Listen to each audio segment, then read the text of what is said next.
Welcome to Safe Haven for Cats. This is the Safe Care Feline Spay and Neuter Clinic located across the parking lot from our adoption center. In addition to performing low-cost spay and neuter surgeries for the public and other rescue groups, our clinic provides all standard veterinary care for our adoptable cats. Let's go inside and take a look around. First, we'll do a quick tour of the clinic building, and then we'll talk more in depth about our intake process.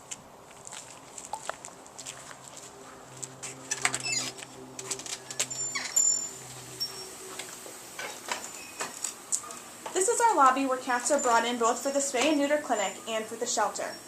Over here is our veterinarian, Dr. Betsy King's office, our clinic coordinator, Mary Lee's office, and then down the hall a bit is our kitchen area where the laundry is and the autoclave for the surgical instruments as well.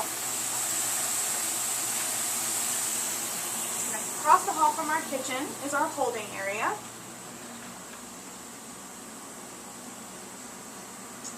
And down a little further are the surgery and treatment rooms.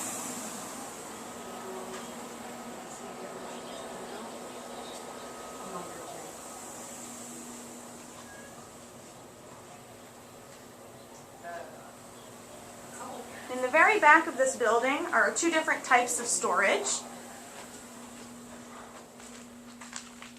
On this side is our pet food for our pet food pantry that we host once per month, helping individuals who are having trouble affording to feed their pets.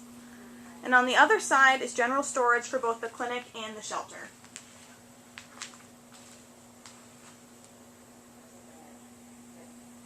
So now we'll go back to the front for the beginning of our intake procedure. Safe Haven was founded to take in stray and abandoned cats and kittens as opposed to owner-surrendered pets. When our intake coordinator schedules intake with a rescuer, the cat is brought to the clinic first. Marilee greets each rescuer and asks them to complete a stray form. From there, the cat is taken to our holding room until the veterinary team is able to evaluate and perform initial veterinary care. From this room, the vet techs take the cat into the treatment room. At this point in the process, the cat is weighed, given his or her initial dewormings, flea treatment, and vaccinations, which are distemper and rabies if old enough. Every cat is also tested for FIV and feline leukemia.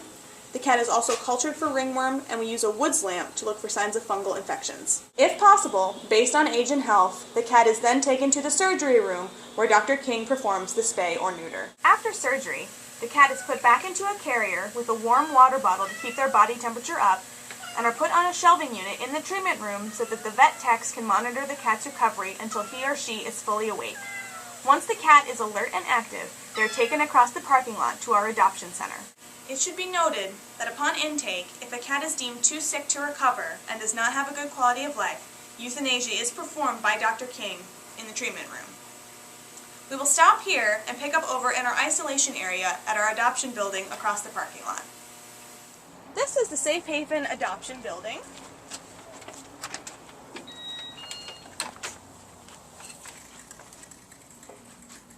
Our security system panel is located on the wall over here.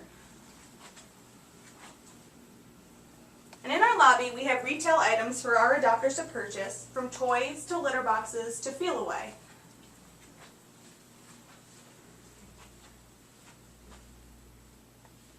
As we enter the shelter, the adoption counselors do their work on this table.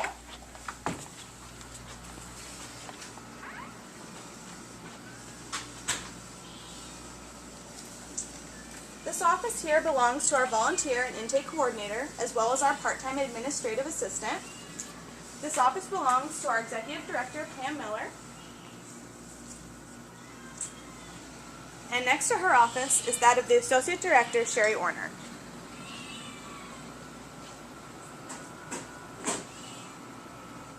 As we continue towards the back of the building, you will see our volunteer area, as well as our cleaning hub, where the dishes and laundry are done each day.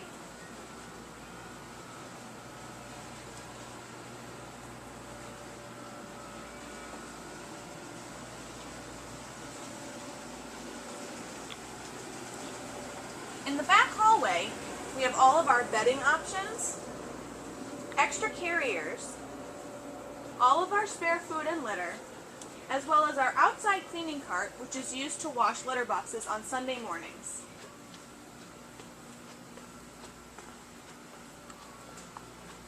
In this back corner is where our fire alarm panel is located.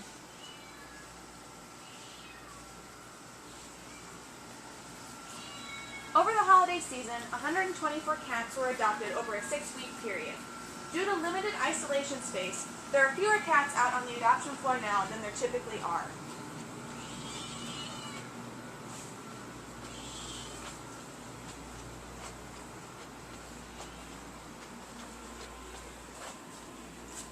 When a cat comes over to this building from the clinic, the cat is immediately taken to our isolation area. One of our cat caretakers will have an enclosure already prepared with 2 towels, a bed, litter box, food and water, as well as some toys. The cat caretaker then takes the cat from the carrier and puts him or her in the enclosure. The cat will remain in this isolation area for 7 days while we wait for the results of the culture and also observe for signs of any other infectious diseases. Should the cat develop upper respiratory or some other contagious ailment, the cat will remain in isolation until well.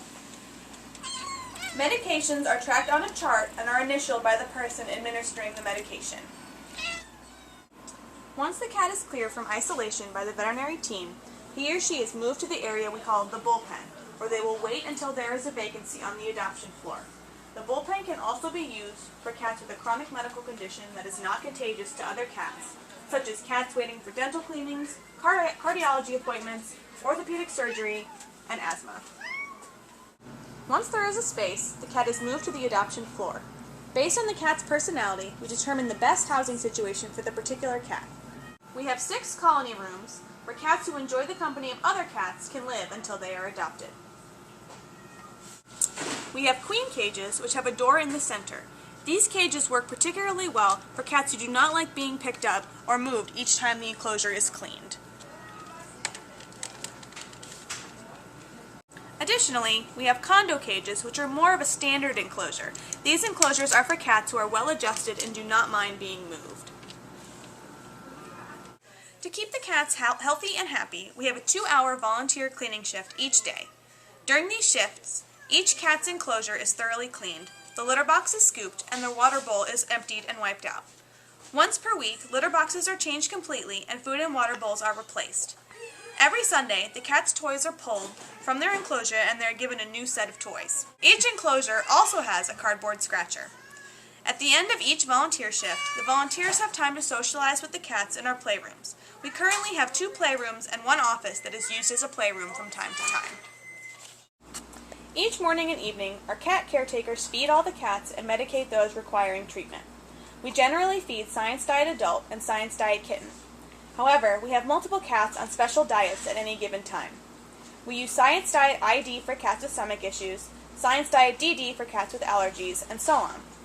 Each individual cat's food requirement is noted on his or her cage card. If the cat needs wet food in addition to his or her dry food, we note it on the cage card and also on a wet food list on the cat caretaker's cart. The cat caretaker uses this cart with a microwave for preparing the cat's wet foods. Thank you for watching our video. We hope you enjoyed our Safe Haven for Cats tour.